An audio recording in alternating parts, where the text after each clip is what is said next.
শেখ মুজিবুর রহমানের একটা ডায়লগ বলবো না, একটা বক্তৃতার একটা অংশ ভাইরাল হয়েছিল যে তুমি রিয়ালিটি মাইন্ড নাও। তো আমার এক বন্ধু ফান করে বলেছিল যে এই কথাটা কি শেখ হাসিনা একবারও শুনে নাই, স্কিপ করে গেছে যে তুমি রিয়ালিটি মাইন্ড নাও, নাকি শেখ হাসিনা রিয়ালিটির মানে বুঝে না? এখন ভারতকে এটা বলতে হয় যে তোমরা রিয়ালিটি মাইন্ড নাও, তাহলে তোমাদের জন্য ভালো, আমাদের জন্য ভালো। প্রিয় দর্শক, আসসালামু আলাইকুম। আপনারা জানেন যে ভারত বাংলাদেশের সম্পর্ক একটু টালবাটাল, তবে সম্পর্ক স্থির হবে। কিভাবে স্থির করা যায় সে বিষয়ে ভারত কিন্তু কিছু দিক নির্দেশনা দিয়েছে, অর্থাৎ 3টি শর্ত দিয়েছে। সেই 3টি শর্ত নিয়ে আজকে আমরা কথা বলবো। সঙ্গে আছি আমি খান নাজম ই এলাহি, এবং আলোচক হিসেবে রয়েছেন সাংবাদিক এবং রাজনীতি বিশ্লেষক আকরাম। আকরাম, আপনাকে স্বাগত জানাচ্ছি। থ্যাংক ইউ নাজম ভাই, ধন্যবাদ সময় দেওয়ার জন্য। আকরাম, আপনি জানেন যে ভারত বাংলাদেশের সম্পর্ক আসলে খুব বেশি ভালো না। এই সম্পর্ক কিভাবে ভালো করা যায় সে বিষয়ে কিন্তু দুই দেশের সচিব পর্যায়ে বৈঠক হয়েছে, এবং তারা কিন্তু 3টি শর্ত আরোপ করেছেন, যেটা শোনা যাচ্ছে। আসলে সেই শর্তগুলো কি, এবং এই বিষয়ে আমাদের দর্শক জানতে চায়। নাজম, যখন এই ভিডিওটা আমরা তৈরি করছি এই মুহূর্তে ঘড়িতে সময় রাত সম্ভবত 10টা বেশি। আমি একটু সময়টা দেখে নিচ্ছি, অবশ্য এর পেছনে কারণ আছে আমি কেন সময় দেখছি। রাত 10টা 30 মিনিট, অর্থাৎ শনিবার রাত। খোলা আকাশের নিচে, এখন তাপমাত্রা বেশ কম, কুয়াশা পড়ছে, ঠান্ডার একটা পরিবেশ, কিন্তু আলোচ্য যে বিষয় সেটা খুব গরম একটা বিষয়। এই ঠান্ডার গরমের যে মিশেল, সেখানে আজকের আলোচনা। অর্থাৎ এই ঠান্ডা পরিবেশে গরম একটা রাজনৈতিক টপিক নিয়ে কিন্তু আমরা আজকে আলোচনাটা আপনি শুরুটা করেছেন। প্রথমেই বলুন 3টি শর্ত কি কি? 3টি শর্তের মধ্যে প্রথম শর্ত হচ্ছে যে ভারত বাংলাদেশের সঙ্গে যে সম্পর্কটা আপাতত স্টপ আছে, অর্থাৎ 5ই আগস্টের আগে ভারতের সঙ্গে যে সম্পর্কটা ছিল, 5ই আগস্টের পরে যে সম্পর্কটা রয়েছে সেটা নিয়ে কিন্তু নানান কথা হচ্ছে। যেমন ভিসা দেওয়া হচ্ছে না, ব্যবসা বাণিজ্যে স্থবিরতা আসছে, সাচিবিক পর্যায়ে রাজনৈতিক পর্যায়ে যোগাযোগ বন্ধ আছে, বা সেটা সম্প্রতি ছোট পরিসরে চালু হয়েছে। এখন দুইটা দেশে আপনি জানেন যে সম্প্রতি কলকাতার যে বাজারগুলো, মার্কেট স্ট্রিটের যে দোকানপাটগুলো, সেগুলো মোটামুটি কিন্তু পথে বসে গেছে। অর্থাৎ 90% বিজনেস কিন্তু তাদের ধ্বংসের মুখে। যদিও মুখে বড় কথা বলে, এদের পেটের ভাত চলে বাংলাদেশের এই যারা ঘুরতে যায় তাদের টাকায়। আরেকটি বিষয়, যে তারা কিন্তু বলেছিল যে বাংলাদেশিদের আমরা চিকিৎসা সেবা দিব না, সেটি কিন্তু পরবর্তীতে প্রত্যাহার করে নিয়েছে। ভাই, ব্যাপারটা হচ্ছে কি, আপনি জানেন যে ছোট মুখে বড় কথা বলতে হয় না। আপনাকে কথা বলার সময় দেখতে হবে যে আপনার পায়ের তলার মাটি কতটুকু শক্ত। হ্যাঁ, আপনি যেখানে যে মাটিতে আপনি দাঁড়িয়ে আছেন সেই মাটিটা কতটুকু লোড নেওয়ার ক্ষমতা রাখে। এইসব কথা শুধুমাত্র ফাউ কথা বলার কোনো মানে হয় না, ঠিক আছে? ফাউ কথার কোনো মানে হয় না। এখন আসি সে তাদের যে শর্ত তারা দিয়েছে। ভারতের যে পররাষ্ট্র সচিব বিক্রম মিশ্রি, সে ফেরত যাবার পর কিন্তু বাংলাদেশের উপলক্ষে, বাংলাদেশের উদ্দেশ্যে তারা কিন্তু কিছু শর্ত জুড়ে দিয়েছে। প্রথম শর্ত কি, যে বাংলাদেশের সঙ্গে অতীতে ভারতের যে সম্পর্ক ছিল সেই সম্পর্কটা এখন তারা এতটা এঙ্গেজ করতে চায় না, সীমিত পরিসরে তারা এঙ্গেজমেন্টটা করতে চায়। এটা প্রথম শর্ত। দ্বিতীয় শর্ত হচ্ছে যে চিন্ময় কৃষ্ণ দাস যে গ্রেফতার হয়েছে, বর্তমানে কারাগারে রয়েছে, তার সঠিক বিচার করতে হবে এবং বাংলাদেশে সংখ্যালঘু নির্যাতন করা যাবে না। তৃতীয়ত এবং সবচেয়ে গুরুত্বপূর্ণ যেটা, যে শেখ হাসিনার ব্যাপারে কোনো কথা বলা যাবে না। এই শর্তগুলো তারা বাংলাদেশের উপরে আরোপ করেছে। এই হচ্ছে মূল বিষয়। আমরা কি তাদের শর্ত মেনে নিব? আমরা একটা একটা করে শর্ত যদি আলোচনাটা করি, প্রথম আলোচনার যে বিষয় সেটা হচ্ছে যে সীমিত আকারে এঙ্গেজমেন্ট। এটা বলতে তারা কি বুঝিয়েছে? তারা একটা যুক্তি দিয়েছে যে বাংলাদেশে বর্তমানে যে সরকার আছে সেই সরকার কোনো নির্বাচিত গণতান্ত্রিক সরকার না, এবং ভারতে যারা আছে তারা ভোটে নির্বাচিত গণতান্ত্রিক সরকার, এবং বাংলাদেশে বর্তমানে যে সরকার রয়েছে তারা কিন্তু অনির্বাচিত এবং ক্ষণস্থায়ী একটা সরকার। যে কোনো সময় এই সরকার কিন্তু বিদায় হতে পারে নির্বাচনের মাধ্যমে, এবং এটা তো সত্যি, এটা সত্যি। কিন্তু এখন তারা চাচ্ছে যে বাংলাদেশের সঙ্গে এখন বড় পরিসরে, অর্থাৎ কূটনৈতিক লেভেলে, মন্ত্রী পর্যায়ে, সরকার পর্যায়ে তারা কোনো কাজ করতে চাচ্ছে না। হ্যাঁ, কারণ হচ্ছে, এটা কারণটাকে আমি আপনাকে বলবো, এবং তারা বলেছে যে আমরা সীমিত পরিসরে সচিবিক পর্যায়ে, অর্থাৎ আমলা পর্যায়ে আমরা কিছু কাজ চালু রাখবো, যেমন ভিসা হতে পারে, বিজনেস পারপাস হতে পারে। অর্থাৎ বাংলাদেশের সঙ্গে তারা নতুন কোনো চুক্তি করবে না, বাংলাদেশের এই বর্তমান সরকারের সঙ্গে তারা অতীতের কোনো চুক্তি নিয়ে আলোচনা করবে না, দ্বিপাক্ষিক কোনো সম্পর্ক তারা বাইলেটারাল করতে চাচ্ছে না। এর পেছনে কি কি কারণ থাকতে পারে? এর পেছনে কারণ হচ্ছে যে স্বামী স্ত্রীর যে সম্পর্কটা, সেটাতে ভাটা পড়েছে, সম্পর্ক ভেঙে গেছে, ডিস্ট্রয় হয়ে গেছে। এখন দেখেন, আমাদের ইসলাম ধর্মে একটা ব্যাপার আছে, যখন বিয়ে হয়, বিয়েতে নারীদেরকে ইসলাম যে মর্যাদা দিয়েছে, এটার প্রথম ধাপ হচ্ছে বিয়েতে যে কাবিননামা দেওয়া হয়, সেই দেনমোহরের টাকাটা বাসরাতে পরিশোধ করতে হয়।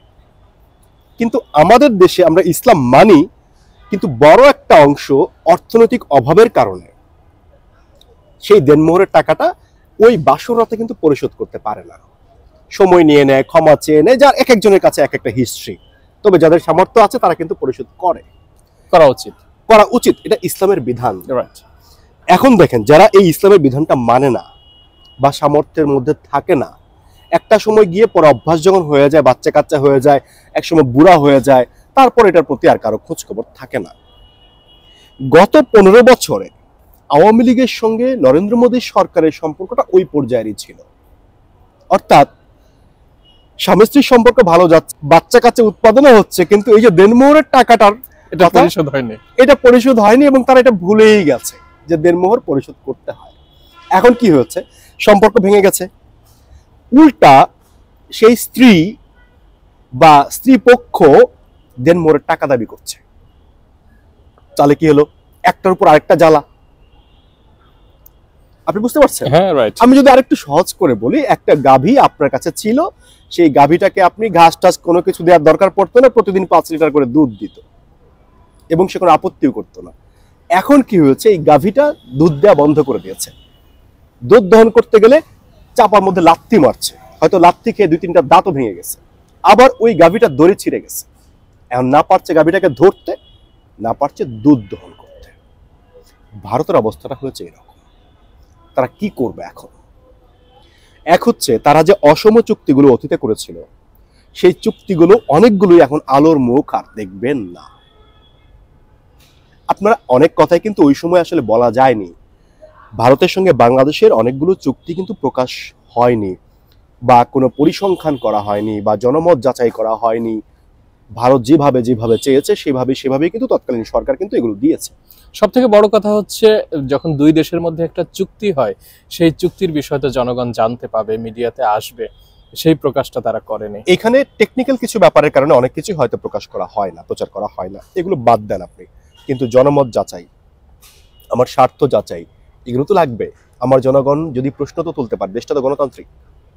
শেখ হাসিনা বলেন একটা কথা যে এই দেশ আমার বাবা স্বাধীন করে দিয়েছে, এটা সত্যি, তার বাবার নেতৃত্ব ছিল, আওয়ামী লীগের ভূমিকাও ছিল। দ্যাট মিনস এই না যে এই দেশটা তার বাপের একার। আর আমরা যারা আছি এই দেশে 18 কোটি মানুষ, তারা সব ভাড়াটিয়া বা আমরা সব রোহিঙ্গা। বিষয়টা কিন্তু এরকম না। আমি কিন্তু বাই বর্ন, আমার 14 পুরুষ এই বাংলাদেশের নাগরিক। এখন শেখ পরিবারে জন্ম হয়নি দেখে কি আমি এই দেশের দ্বিতীয় শ্রেণীর নাগরিক? কখনোই না। আপনি দ্বিতীয় শ্রেণীর নাগরিক, বীর মুক্তিযোদ্ধার সন্তান। আপনি খান, আপনার ফ্যামিলি খান, পার্সোনালি আমি জানি। আপনি শেখ না, আমার নামের আগে পেছে শেখ নাই, তার মানে কি আমি দ্বিতীয় শ্রেণীর নাগরিক? বিষয়টা তো এরকম না। হাসিনা এরকম ভাবতে পারেন না। এটা ভাবতে পারেন না, যার কারণে কিন্তু বিষয়টা এই পর্যায়ে চলে আসছে। এখন ভারতের মাথা খারাপ কেন হয়েছে, তারা কেন বড় কোনো আলোচনা যেতে চাচ্ছে না, সেটা হচ্ছে বড় ব্যাপার। আমাদের বর্তমান সরকারে 2জন ছাত্র প্রতিনিধি আছে, এবং প্রফেসর ইউনূসের মতো মাথাওয়ালা লোক আছে, যাদেরকে চাইলেই 6-9 বোঝানোর সুযোগ নাই, যাদের মধ্যে এখন পর্যন্ত বোঝা যাচ্ছে ক্ষমতার কোনো লোভ নাই। ডক্টর ইউনূস বর্তমানে যে পজিশনে আছে, অতীতেও তার পজিশন এর চেয়ে ভালোই ছিল। তার হারানোর কিছু নাই, অর্জন করারও কিছু নাই, ঠিক আছে? এবং তিনি বেশ কিছু গুরুত্বপূর্ণ কথাই কিন্তু বলেছেন। নরেন্দ্র মোদী গত 4 মাসে কথা বলেনি এখন পর্যন্ত বাংলাদেশ নিয়ে, কিন্তু ইউনূস 2টা কথা বলেছে। একটা হচ্ছে শপথ নেওয়ার আগে বলেছে, যে বেশি বাড়াবাড়ি করলে সেভেন সিস্টার থাকবে না। দ্বিতীয় হচ্ছে লালমনিরহাটে এশিয়া মহাদেশের দ্বিতীয় বৃহত্তম বিমান ঘাঁটি করা হবে, যেটা রাজনৈতিক সরকার, কোন আমলে রাজনৈতিক সরকার এমন পদক্ষেপ নিতে পারেননি। হ্যাঁ, সেটা পারেনি। একটা ব্যাপার ছিল, এখন দেখেন আজ থেকে 15-20 বছর আগে বাংলাদেশের যে সক্ষমতা ছিল অর্থনৈতিক, তখন আসলে ওই পর্যায় থেকে ওটা চিন্তা করার সুযোগ ছিল না। এটা একটা ব্যাপার ছিল। আর আর ইউনূস সরকার এই কথা বলতেই পারেন, তিনি যে বিশ্ব ব্যক্তিত্ব, তার কনফিডেন্স আলাদা অন্যদের থেকে। সেটাই, এবং তার হয়তো ভারতকে দুধ দেওয়ার আগ্রহ নাই। হ্যাঁ, তো ভারতকে তার দেওয়ার কিছু নাই, যার কারণে ভারত চাচ্ছে যে এই সরকারের সঙ্গে যদি বসতে চাই তাহলে 1 to 1 প্রশ্ন করা হবে, ছাত্র জনতাকে জবাব দিতে হবে, তারা জবাব চাইবে। এদেশের জনগণের মধ্যে 16 বছরের যে পুঞ্জীবিত ক্ষোভ ছিল সেটা আবার জেগে উঠবে এবং জবাব দিতে হবে যে কি ধরনের প্রশ্ন করছেন, কি ধরনের চুক্তি করছেন, সেটা প্রকাশ করেন, যতটুকু সম্ভব জানতে চাই, জনমত যাচাই করেন। যার ফলে ভারত তার কাঙ্ক্ষিত যে লোভ, যেটা অতীতে যে প্র্যাকটিসটা ছিল একতরফা, সেটা আর এখন বাস্তবায়ন করতে পারবে না। যার ফলে তারা বলছে যে আমরা সীমিত পরিসরে দাপ্তরিক কিছু কাজকর্ম করব, কিন্তু দ্বিপাক্ষিক কোনো ব্যাপারে আমরা বসতে চাই না। এটা হচ্ছে ভারতের মূল ব্যাখ্যাটা। আমরা যেটা দেখেছি, ভারতের সাথে বাংলাদেশের সম্পর্ক কখনোই ছিল না। অন্তত যখন আওয়ামী লীগ সরকার আসে, তখন আওয়ামী লীগের সঙ্গে ভারতের সম্পর্কটা হয়। তারা কি সেই সম্পর্কটা এখনো ধরে রাখতে চাচ্ছে, যে আবার যখন হাসিনা আসবে, আবার যখন আওয়ামী লীগ আসবে, তখন সম্পর্কটা বিল্ড আপ হবে? তারা কি এমন কিছু ভাবছে? আসলে বিষয়টা ওই দিকেরও না। সরি, ভারতীয় একজন সাংবাদিক অর্ক ভাদুরী, তিনি সম্প্রতি কয়েকটা চ্যানেলে কথা বলেছেন। তো তার বক্তব্য আমি শুনছিলাম, ভালো লাগছিল আমার। তিনি একটা গুরুত্বপূর্ণ কথা বলেছেন যে বাংলাদেশের বর্তমান যে ক্যারেক্টার, সেটাকে ভারত হজম করতে পারছে না।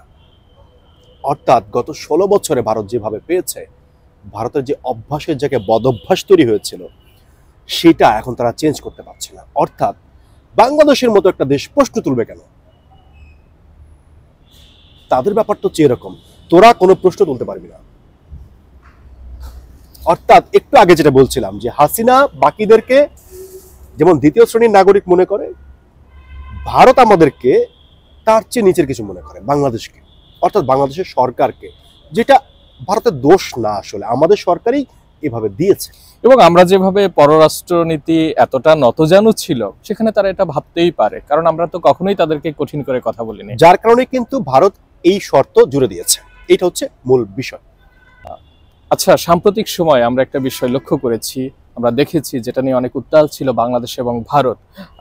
ইসকনের সাবেক নেতা চিন্ময়, তাকে নিয়ে কিন্তু অনেক কথা হয়েছে, তাকে গ্রেফতার করা হয়েছে। তো এটা নিয়ে কিন্তু ভারত অনেক বাড়াবাড়ি করেছে মনে হচ্ছিল। আপনি কি বলবেন? দেখেন, ভারত যে শর্ত দিয়েছে 3টা, তার মধ্যে কিন্তু চিন্ময় কৃষ্ণ দাসের নামটাও আছে, এবং তারা চেয়েছে চিন্ময় কৃষ্ণ দাসের সঠিক বিচার হোক এবং বাংলাদেশের সংখ্যালঘু নির্যাতন বন্ধ হোক। এই হচ্ছে তাদের শর্ত। এখন প্রথম প্রশ্ন হচ্ছে, এই চিন্ময় কৃষ্ণ দাস কিন্তু ইসকন থেকে বহিষ্কৃত, তার চারিত্রিক স্খলনের কারণে তাকে বহিষ্কার করা হয়েছে, এবং সে বহিষ্কার হওয়ার পর ইসকন বিবৃতি দিয়েছে যে চিন্ময় কৃষ্ণ দাসের ব্যাপারে আমাদের কোনো আপত্তি নেই। বাংলাদেশের ইসকন? হ্যাঁ, বাংলাদেশের ইসকন, যেহেতু সে বাংলাদেশের নাগরিক এবং বাংলাদেশের ইসকনেরই সে দায়িত্বে ছিল, তাকে বহিষ্কার করা হয়েছে। এখন সে কি চায়? এই চিন্ময় কৃষ্ণ দাস কি চায়? সে কে? বাংলাদেশের কোনো জনপ্রতিনিধি? সে কে? একজন সামান্য নাগরিক। হিন্দু হওয়াতে কি ভারত এত আলোচনা কেন করছে? ভারতের কোনো ইস্যু তারা খুঁজে পাচ্ছে না। তারা এটাকে বহির্বিশ্বে জানান দিতে চায়, অর্থাৎ তারা কিন্তু তাদের জায়গা থেকে সরে আসেনি একবারও। আপনি দেখেন, বিক্রম মিশ্রি কিন্তু এসে যখন প্রেস কনফারেন্সে কথা বলেছে, গণমাধ্যমকে সাক্ষাৎকার দিয়েছে, তখনও বলেছে চিন্ময় কৃষ্ণ দাসের কথা। এখন আবার গিয়ে চিন্ময় কৃষ্ণ দাস কে? চিন্ময় কৃষ্ণ দাস কে? কে সে? ভাই, এত টানাটানি কেন? এটার পেছনে কারণটা কি? এবং বাংলাদেশে আলটিমেটলি কোনো সংখ্যালঘু নির্যাতন হয়নি। 5ই আগস্টের আগে পরে যদি কয়েকটা ঘটনা ঘটে থাকে, সেটা রাজনৈতিক কারণে হয়েছে, ধর্মীয় ইস্যুতে হয়নি। এদেশে যারা আওয়ামী লীগ করে, তার মধ্যে একটা অংশ কিন্তু হিন্দু। রাজনৈতিক কারণে তারা 16 বছর ক্ষমতায় ছিল, তখন তারা ভুলে গেছে হিন্দু মুসলিম। আওয়ামী লীগ হিসেবেই তারা বিএনপির উপরে নির্যাতন করেছে, বা নির্যাতন না করলেও তারা সেই হ্যাডম নিয়ে চলেছে। এখন এত বড় একটা আপনার গণ আন্দোলনের পরে একটা সরকারের পতনের পরে কিছু তো বিচ্ছিন্ন ঘটনা ঘটবেই, সেখানে দু একটা হিন্দুর ঘটনা ঘটেছে, এটা রাজনৈতিক ইস্যু, এটাকে আপনি ধর্মীয় সংখ্যালঘুর দিকে নিচ্ছেন কেন ভাই? এটা তো রাজনৈতিক ইস্যু, একটাকে আপনি আরেকটা কাজে টানছেন কেন? এইটা ভারতের হচ্ছে একটা স্ট্যান্ডবাজি।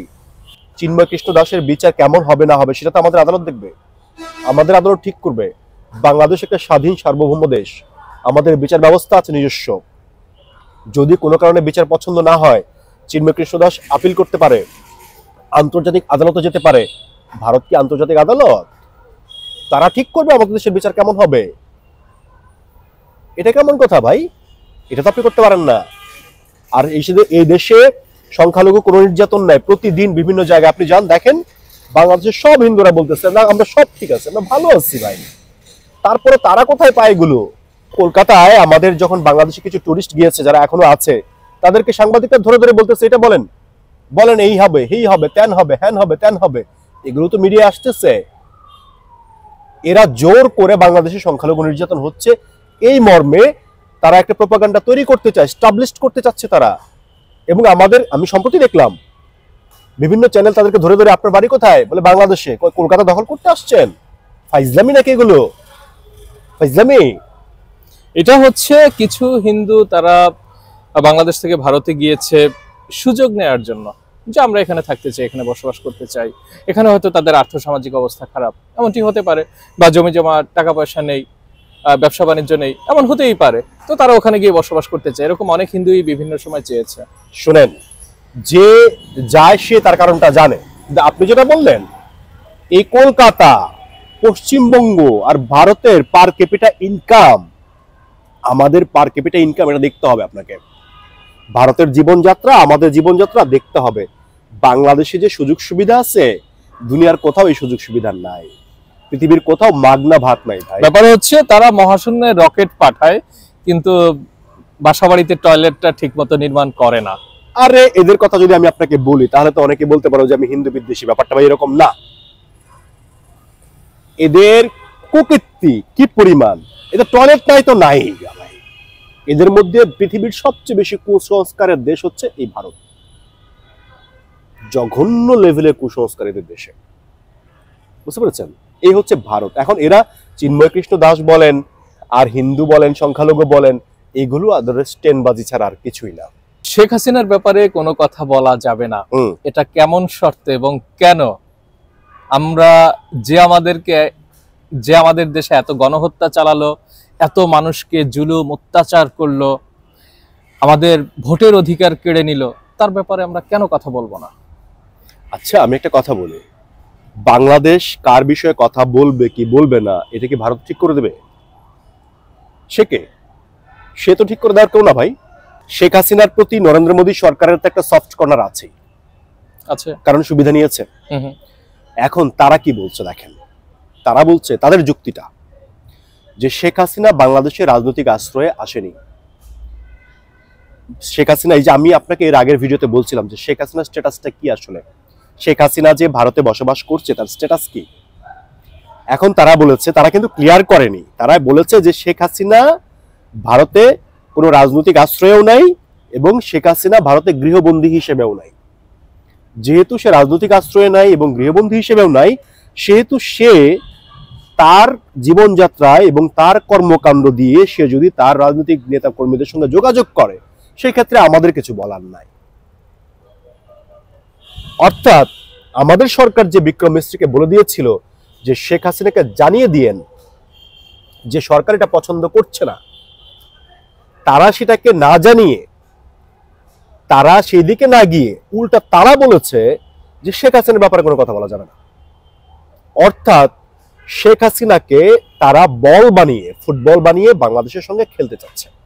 খুব জঘন্য লেভেলের একটা খেলা তারা নীল নকশা একটা তৈরি করছে। আকরাম, এই খেলা কি বাংলাদেশ খেলতে দিবে? আমরা খেলতে দিব? কেন দিব? কেন দিব? এদের যদি এত হ্যাডম থাকে, এদের যদি এত ক্ষমতা থাকে, তাহলে পারলি না তো জুলাই আগস্টের আন্দোলনে তোদের তোদের এজেন্ট, তোদের আর্মি, তোদের ওই বিডিআর, না এদের ভারতের কি থাকে, বিএসএফ, তোদের বিএসএফ, এদেরকে দিয়ে তো পারলি না।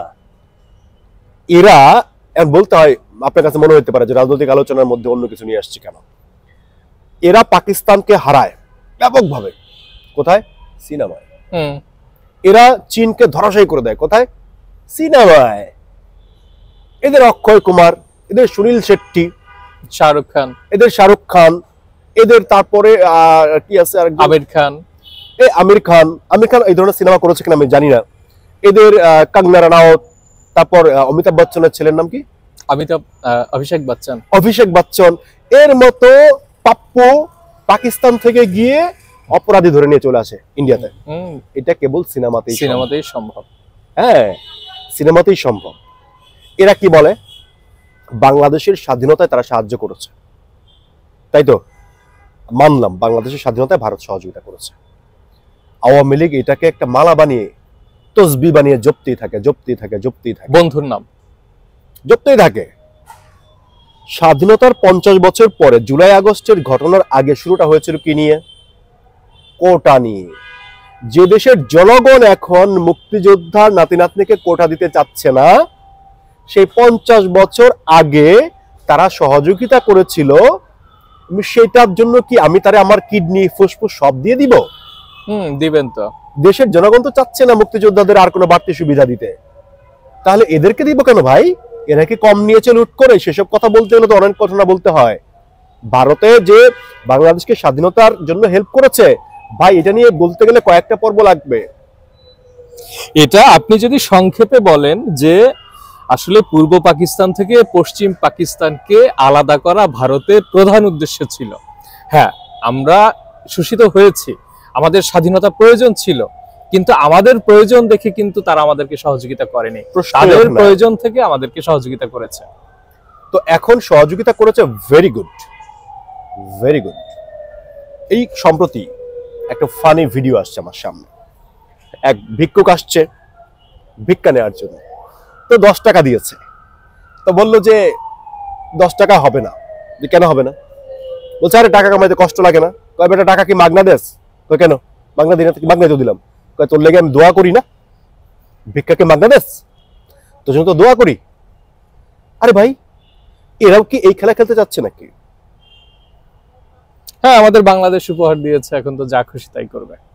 বাংলাদেশটা এরা উপহার দিয়েছিল কিভাবে? ওই সিনেমার মতো করে। এরা অনেক কিছু নিয়ে নিয়েছে আমাদের কাছ থেকে। যাই হোক, আমরা সেদিকে না যাই। আমরা যে শেখ হাসিনার পর্বে ছিলাম, শেখ হাসিনাকে নিয়ে তারা হচ্ছে দাবার গুটি হিসেবে খেলতে যাচ্ছে। আমি আপনাকে বলছিলাম এর আগের ভিডিওতে যে শেখ হাসিনা শুধু এখন ভারতের গলার কাটা না, শেখ হাসিনাকে বাংলাদেশেরও গলার কাটা হিসেবে তারা দাঁড় করিয়ে দিতে চাচ্ছে। ওই যে ডোনাল্ড ট্রাম্পের শপথ, ওই পর্যন্ত তারা অন্য একটা খেলা খেলতে চাচ্ছে। এখানে বড় একটা গেম আছে। এই গেমটা আসলে আমরা তো বলতে গেলে এখন ছোট মানুষ, আমরা অনেক কথা আসলে বলতে পারি না। কিন্তু ব্যাপারটা হচ্ছে কি, এদেশের মানুষ কিন্তু বুঝে, এদেশের মানুষের কাছে অনেক তথ্য আছে, ইনফরমেশন কিন্তু আছে, কিন্তু সময় আসলে এভিডেন্স কিন্তু আমাদের কাছে আছে। আকরাম, একটি বিষয় যে ৭১-এর বাংলাদেশ আর ২০২৪-এর বাংলাদেশ তো অনেক পার্থক্য। ডেফিনেটলি। তো ভারত ৭১-এ হ্যাঁ আমাদের সহযোগিতা করেছে, আমরা অনেক বিষয়ে আমরা তাদের সহযোগিতা আমরা নিয়েছি, কিন্তু ২০২৪-এর বাংলাদেশ তো তাদের মুখাপেক্ষী হয়ে থাকবে না। তারা যা খুশি তাই আমাদের সঙ্গে তো করতে পারে না। এই যে অর্ক ভাদুরীর যে কথাটা, ওই কথাটাতে আসতে হয় যে ভারত সত্যিটাকে মানতে পারছে না। আমি কয়েকদিন আগে শেখ মুজিবুর রহমানের একটা ডায়লগ বলবো না, একটা বক্তৃতার একটা অংশ ভাইরাল হয়েছিল যে তুমি রিয়ালিটি মাইন্ড নাও।